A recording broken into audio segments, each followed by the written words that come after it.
दुर्गा सप्तशती भाग 2 मध्यम चरित्र महिषासुर वध कथा। नमस्कार मित्रों, जय माता दी। पिछले भाग में हमने जाना कि कैसे देवी शक्ति ने देवताओं की रक्षा के लिए अपना अद्भुत रूप धारण किया। आज हम आगे बढ़ते हैं उस दिव्य कथा की ओर जहां माता दुर्गा का सामना होता है एक ऐसे असुर से जिसका नाम सुनते ही देवता भी भयभीत हो जाते थे। वह असुर था महिषासुर। महिषासुर का अत्याचार। महिषासुर एक बहुत ही शक्तिशाली राक्षस था जिसे ब्रह्मा जी से वरदान प्राप्त था कि कोई भी देवता या पुरुष उसे मार नहीं सकता। इस वरदान के कारण वह अहंकारी बन गया। उसने इंद्रलोक पर आक्रमण कर दिया, देवताओं को स्वर्ग से निकाल दिया और स्वयं इंद्र बनकर शासन करने लगा। चारों ओर अत्याचार फैल गया, धर्म समाप्त होने लगा और तब सभी देवता एकत्र होकर त्रिदेव ब्रह्मा, विष्णु और महेश के पास पहुंचे।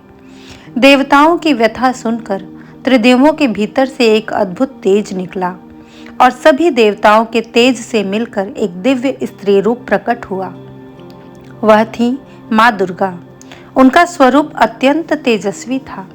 10 भुजाएं, हर हाथ में अलग अलग अस्त्र शस्त्र।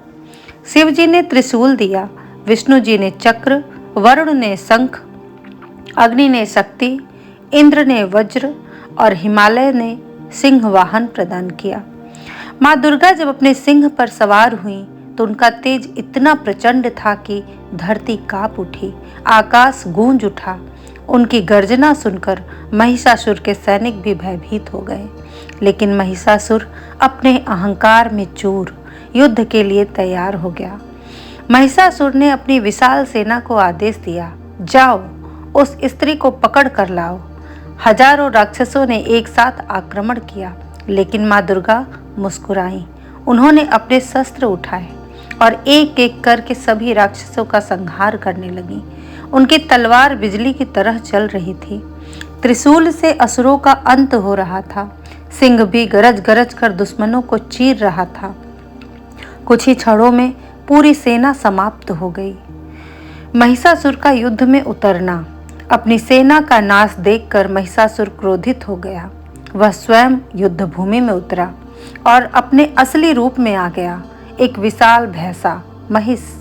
उसका शरीर पर्वत के समान विशाल था। उसकी आंखों में क्रोध की ज्वाला थी।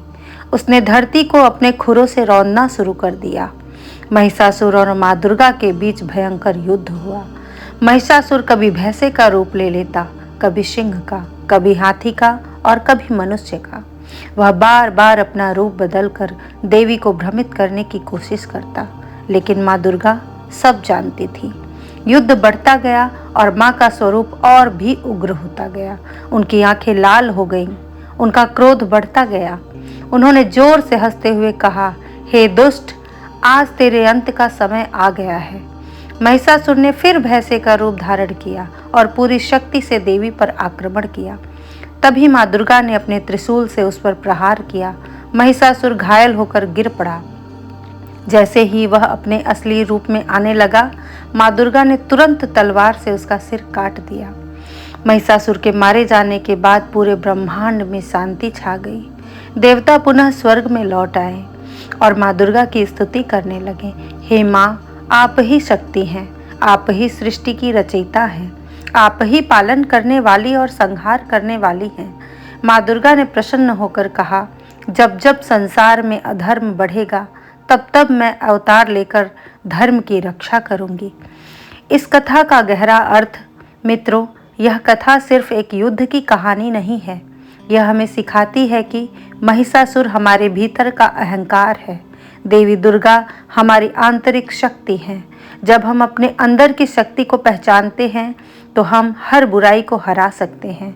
तो मित्रों, यह था दुर्गा सप्तशती का दूसरा भाग, जहां माँ दुर्गा ने महिषासुर का वध किया। अगले भाग में हम जानेंगे शुंभ और निशुंभ की कथा और देवी का एक और अद्भुत रूप। तब तक के लिए जय माता दी। अगर आपको यह कथा पसंद आई हो तो मेरे चैनल को सब्सक्राइब करें, वीडियो को लाइक करें। धन्यवाद।